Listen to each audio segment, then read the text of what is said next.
우리나라의 가장 큰 위기가 무엇일까요? 경제 위기, 이런 얘기 많이 합니다. 근데 여러분 생각해 보세요. 지금까지 경제 위기 아닌 적 있었는가? 맨날 어렵다 그랬지 뭐, 그죠? 북한의 핵, 물론 이런 것들도 다 중요한 우리의 어려운 문제들입니다. 그런데 가장 큰 위기가 뭐냐면 인구 문제예요. 작년 2023년에 합계 출산율이라는 게 있어요. 그 뭐냐면 여성 한 명이 평생 아이를 낳는 숫자, 이게 합계 출산율입니다. 뭐 남자는 아이를 낳을 수 없으니까 그건 다 제껴두고 여성이 평생을 살면서 아이를 낳는 숫자가 0.7명밖에 안 된대요. 그러니까 이제 인구 감소를 넘어서서 인구 절벽의 시대가 왔습니다. 올해 3월이 됐는데 초등학교에 1학년 입학생이 없어서 입학식을 못한 학교가 150 몇 개가 넘는데요. 그 정말 심각한 문제예요. 우리나라 인구 정책에 대해서 1960년대부터 2000년 동안 정부가 홍보했던 캠페인 문구는 이렇습니다. 60년대 뭐라 그랬냐? 나이 많아 고생 말고 적게 낳아 잘 키우자 그랬어. 덮어놓고 낳다 보면 거짓골을 못 면한다. 60년대. 그러다가 70년대 가서는 딸 아들 구별 말고 둘만 낳아 잘 기르자. 80년대는 뭐라 그런 줄 아세요? 80년대는 불과 몇 년 안 되잖아요. 둘도 많다. 하나씩만 낳아도 삼천리는 초만원. 90년대 사랑으로 낳은 자식 아들 딸로 판단 말자. 2000년대 와서는 뭐라 그러느냐? 자녀에게 물려줄 최고의 유산은 형제입니다. 왜 자매는 빼놔 여기다가. 아빠 혼자는 싫어요. 엄마 저도 동생을 갖고 싶어요. 여러분 뭔가 좀 드는 생각이 없습니까? 이 생명의 소중한 일들을 그때 정책에 따라서 이렇게 수많은 변화가 있었습니다. 그러나 중요한 것은요, 아주 중요한 원리는요, 그때 정책보다 더 중요한 것이 하나님께서 우리에게 가르쳐 주신 말씀의 진리예요. 내 인생의 소중한 가치관들, 이거 엉뚱한 것에다가 뿌리 내리면요 잘못되는 거예요. 깊이 생각하면서 우리의 생각과 정책이, 그리고 우리의 삶의 가치관이 어디에 뿌리를 내리고 살아야 되는지 이거 잘 생각해야 돼요. 그래서 우리들의 생각이 조류에 따라서 이리 밀리고 저리 밀리고, 누가 이 소리를 하면 저쪽으로 확 하고 누가 또 이 소리 하면 이쪽으로 확 하고 하면서 우리의 정신세계가, 우리의 영적인 상태가 계속해서 이리저리 밀려다는 경우가 참 많아요.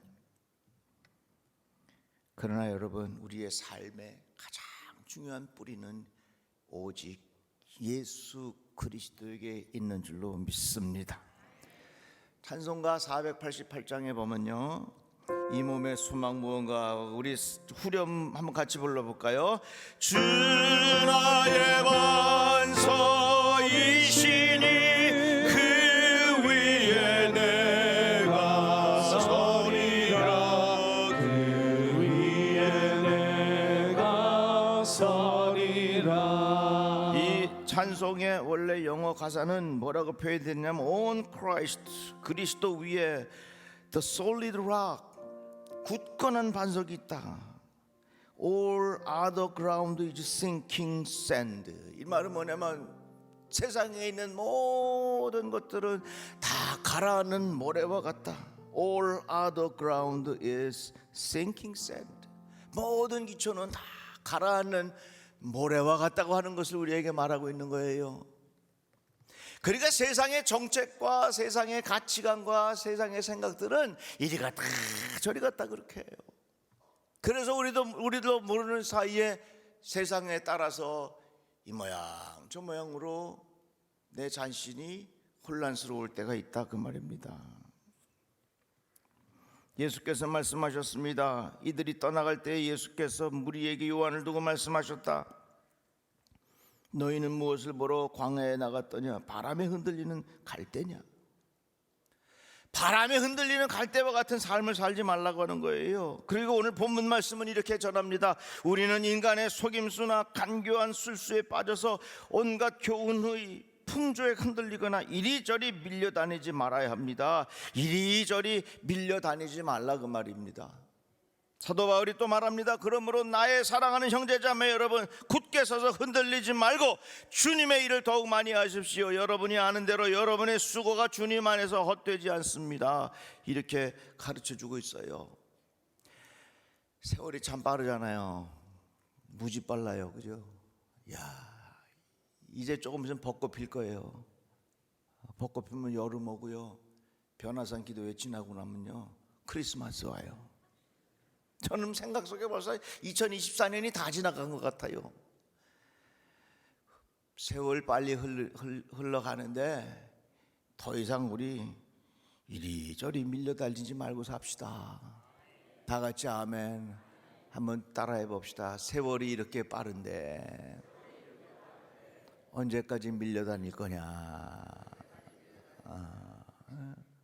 세월이 이렇게 확 빨리 가는데 언제까지 내 신앙과 나의 생각과 이런 것들이 언제까지 방황하면서 이리저리 밀려다닐 거예요. 그러지 말고 예수에게 뿌리를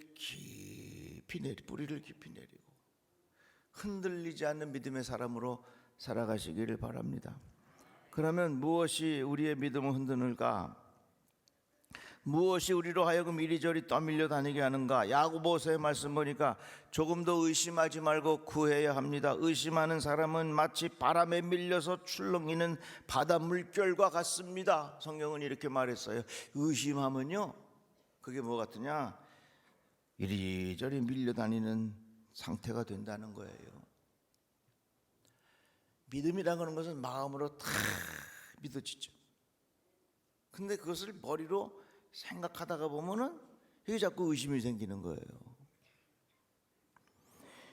마음에서 만들어진 믿음이 머리로 올라오면서 의심으로 바뀌게 된다는 것입니다.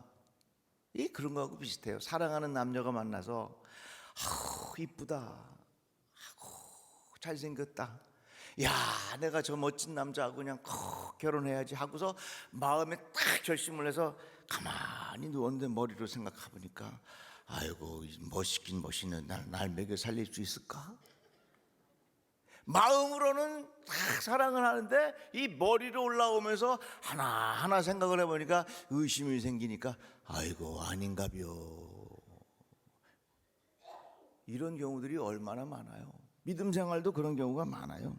하나님께서 아담과 하와에게 선악과를 먹지 말아라, 먹으면 죽는다. 그런데 뱀은 여호와의 지으신 들짐승 중에 가장 간교하니라. 뱀이 여자에게 물어 이르되 하나님이 참으로 너희에게 동산 모든 나무의 열매를 먹지 말라 하시더냐. 마음으로 다 믿어졌는데 뱀이 와가지고서 쫙 얘기를 하니까 그것이 마음에 있던 것이 머리로 하나씩 생각하면서 진짜 그럴까? 의심하는 생각으로 바뀌는 거예요. 또 사도 바울이 말합니다. 의심하고 먹는 자는 정죄되었나니 이는 믿음을 따라 하지 아니하였기 때문이라. 믿음을 따라 하지 아니한 것은 다 죄니라. 성경은 우리에게 그렇게 말씀하고 있어요. 그러니까 우리의 마음속에 자꾸 하나님을 향한 그 의심이 생기면요, 우리의 믿음은 끊임없이 이리저리 밀려다니게 생기죠. 그러다가 엉뚱한 거 잡혀먹기도 하고 그래요. 그러니까 이제는 더 이상 우리 믿음 밀려다니지 않기를 주의 이름으로 축복합니다. 다 같이 아멘. 근데 세상은요 계속해서 의심하라고 가르쳐 줍니다. 안전하게 살아가는 방법은 의심하고 확인하는 거다. 맞는 말이긴 해요. 왜? 세상이 너무 악하니까. 그런 세상에 살다가 성전에 와서 하나님의 말씀을 들으니까 이게 모두 전환이 잘 안 돼가지고 바로바로 말씀이 내 안에 믿어지는 것이 장애물이 자꾸 생겨요. 또 말씀을 듣고 이 세상에 나가니까 전부 다 의심하고 살라고 하니까 하나님의 말씀에 대한 의심이 자꾸 마음에 생기는 거예요. 사람의 말은 믿을 수는 없어도요, 하나님의 말씀은 믿고 살아가는 거예요. 감리교 초기에 보면요, 재밌는 일이 있는데, 이 목사님이 설교하는 옆에 자리가 있는데 그게 무슨 자리냐면 아멘 자리야, 아멘 자리. 그래갖고 그 아멘 자리에 앉은 사람은 목사님이 뭐라고 말씀하시면 아멘을 크게 해야 돼. 자, 여기 한번 아멘 자리 한번 합시다. 예루살렘 찬양대. 하나님이 여러분들을 사랑하십니다. 아유, 아멘 자리가 시원찮어. 다시 한번. 하나님이 여러분들을 사랑하십니다. 하나님이 여러분들을 치료해 주실 것입니다. 여기 모두가 다 아멘 자리 해봐요. 하나님이 여러분들을 치료해 주실 것입니다. 아멘 자리가 있어야 돼요. 근데 요즘에는 아멘 자리보다는 의심하는 자리가 훨씬 더 많아졌어요. 그러다가 보니까 우리의 믿음이 계속해서 흔들려. 이게 왜 그러냐면 우리는 지금 과학 시대를 살잖아요. 과학이라고 하는 건 뭐냐면 철저히 시험을 통해서 실험을 통해서 증명이 되고 사람이 납득할 수 있는 것만 받아들이는 것. 이게 과학 시대를 사는 우리들이에요. 합리주의적이다, 뭐 이성이다, 이게 다 같은 말이에요. 그런 세상에서 우리가 교육을 받다가 보니까 과학적으로 증명되지 아니하고 우리의 머리로 이해할 수 없는 것은 받아들이지 않고 의심하는 경향이 있다는 것입니다. 그런데 여러분 잘 생각해 보세요. 이 과학이라고 하는 건 뭐냐면 쉬워요. 아주 쉬워. 과학은 뭐냐면 하나님의 놀라운 신묘막측한 세상을 인간이 조금씩 발견할 수 있도록 도와주는 게 그게 과학이에요. 영어로 말하자면 과학은 뭐냐면 디스커버리예요. 발견하는 거. 자, 예를 들어서 자, 하늘에 별이 많아요. 우리의 눈으로는 안 보여. 그런데 뭐가 발명이 됐어요? 망원경이 발명이 돼서 망원경을 다 보니까 하늘에 별이 보이기 시작하는 거야. 과학이라고 하는 게 뭐냐면 볼 수 없는 세계를, 하나님의 신비의 놀라운 세계를 과학의 도움으로 볼 수 있게 해준다는 거죠. 옛날에는 엑스레이가 어디 있어, 여기 뭐가 있는지 어떻게 알아?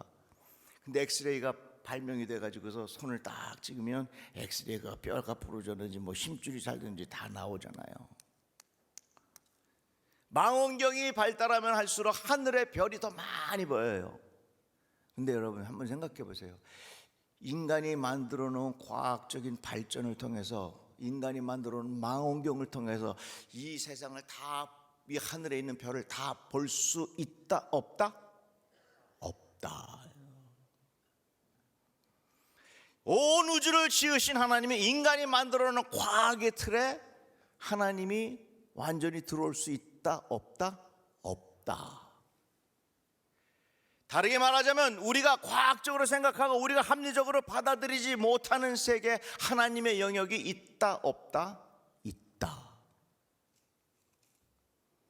그러니까 우리의 신앙은요, 과학적으로 증명된 것만 받아들이는 게 우리의 신앙이 아니에요. 그런 신앙은요, 이 정말로 하나님의 그 놀라운 영원한 하나님의 세계를 인간이 만들어 놓은 과학의 틀에 그 하나님을 가둬놓는 것밖에 안 돼. 그래서 여러분, 우리의 신앙은 과학적으로 증명되는 게 아니라 하나님의 말씀을 믿는 것으로 기초를 두고 있는 거예요. 하나님은 말씀하셨습니다. 하나님의 말씀은 뭐예요? 하나님의 약속이에요. 하나님의 약속은 어떻게 반드시 이루어져요. 그 하나님의 약속을 반드시 이루어진다는 것을 나는 믿습니다. 그게 바로 믿음이라고 하는 거예요. 그런데 의심이라고 하는 것은 계속해서 그것을 뿌리내리지 못하게 하고, 우리 믿음은 계속해서 이리저리 떠다니게 하고 방황하게 하고 그렇게 돼요. 사람이 의심이 들 때가 있습니다. 제자들이 도마에게 야, 예수님 살아나셨어. 근데 도마가 뭐라 그래요? 나는 내 눈으로 그 손에 있는 못자국을 보고 내 손가락을 그 못자국에 넣어보고 내 손을 그의 옆구리에 넣어보지 않고서는 내가 믿지 않겠다. 그러니까 예수께서 도마에게 내 손가락을 이리 내밀어서 내 손을 만져보고 내 손을 옆구리에 넣어 보아라. 그래서 의심을 떨쳐버리고 믿음을 가져라 그랬어. 모든 사람들이 의심할 수 있는 것은 다 당연한 일이지만 의심의 자리에 머물러 있으면 우리의 믿음이 어떠냐? 계속해서 이리저리 떠밀려 다니면서 믿음의 뿌리를 내리지 못해요. 그런데 오늘 우리에게 뭐라고 말씀하시냐면, 우리는 사랑으로 진리를 말하고 살면서 모든 면에 자라서 머리가 되시는 그리스도에게까지 다다라야 합니다. 이 말씀을 한마디로 말하자면 의심하는 자리에서 우리의 믿음이 자라야 된다는 얘기예요. 초보의 믿음에서 성숙한 믿음으로 자라야 된다는 얘기예요. 우리 거리에 보면 초보 운전자 있어요. 초보 운전은요, 한 몇 달 다니다 보면 초보 운전 다 뛰어. 근데 20년 30년 운전하고 다니면서도 계속해서 초보 운전 붙이고 누가 다녀? 그런 사람 없어요. 근데 교회는 있어. 무슨 말이에요? 20년 30년 믿어도요, 초보 믿음이야. 20년 30년 계속 수십 년을 예수를 믿어도 그 마음속에 믿음의 자리로 올라가지 않고 계속해서 하나님의 말씀을 나의 순간적인 잣대로 다 판단하고, 하나님이 살아계실까 죽었을까, 하나님의 말씀이 진짜일까 거짓일까, 예수가 정말로 부활하셨을까 아닐까, 그런 것들을 계속해서 의심하면서 믿음의 초보에 머물러 있으니 끊임없이 우리의 생각은 믿음이 이리저리 밀려다닌단 말이에요. 그래, 어느 이단이 와서 귀에다가 속닥속닥하면 그런가 하고 귀웃거리고, 또 유명한 철학 교수가 뭐라고 이야기하면 유튜브 보고서 또 그런가 하면서 진짜 하나님이 계실까? 여러분 생각해 보세요. 우리가 믿는 하나님은요, 인간이 만들어낸 과학계 틀에 들어오시는 하나님이 아니라는 거예요. 과학은 뭐냐? 이 엄청난 하나님의 세계를 조금씩 발견할 수 있도록 도와주는 게 과학이요. 그것을 정확하게 이해하고 깨닫고 있으면 왜 우리들이 하나님의 말씀을 의심하면서 살아야 되겠어요? 예수 잘 믿고 살아가시기를 바랍니다. 그래서 히브리서의 말씀에 보니까 우리의 믿음이 초보적인 것에 머무르면 안 된다. 그러므로 우리는 그리스도의 초보적인 교리를 제쳐놓고서 성숙한 경지로 나아갑시다. 이렇게 성경은 우리에게 말씀하고 있어요. 계속해서 우리의 믿음이 자라야 되는 거예요. 의심하면 이리저리 밀려다녀요. 의심하면 우리의 믿음이 자랄 수가 없어요. 물론 의심이 들 때도 있지만, 그러나 그때마다 의심의 자리에 머무르지 말고 얼른 하나님의 말씀을 내가 믿음으로 받아들이고, 아멘, 주의 말씀이 옳습니다, 주의 말씀은 반드시 이루어집니다, 내가 하나님의 말씀 든든히 붙잡고 살아가겠습니다 하는 신앙의 고백이 우리 성도들에게 있었으면 좋겠어요. 세월이 참 빠르잖아요. 너무 빠르잖아요. 이렇게 빨리 흘러가는 세월 속에서 언제까지 이리저리 밀려다니면서 신앙생활을 하겠느냐 그 말이요. 이제 그런 것들을 다 우리가 멈추고 나는 이제 오직 예수에게 더 깊이 뿌리를 내리길 원합니다. 내가 더욱더 예수 닮은 사람으로 살아가기를 원합니다. 주님 말씀 내가 의지하며 살아가기를 바랍니다. 끝까지 내가 이 믿음을 지키고 주님과 동행하면서 더 이상 내 인생이 이 세상에 이리저리 밀려다니지 않는 인생으로 하나님 살아가게 하여 주시옵소서. 이런 신앙의 고백이 우리 모든 성도들에게 있기를 주의 이름으로 축복합니다. 기도해요. 하나님 감사합니다. 주의 말씀을 들었습니다. 더 이상 우리의 믿음이 흔들리지 않게 하여 주시옵소서. 우리의 믿음의 뿌리를 깊이 내리게 하여 주셔서 굳건한 믿음의 사람으로 살아가게 하여 주시옵소서. 예수님의 이름으로 기도드리옵나이다. 아멘.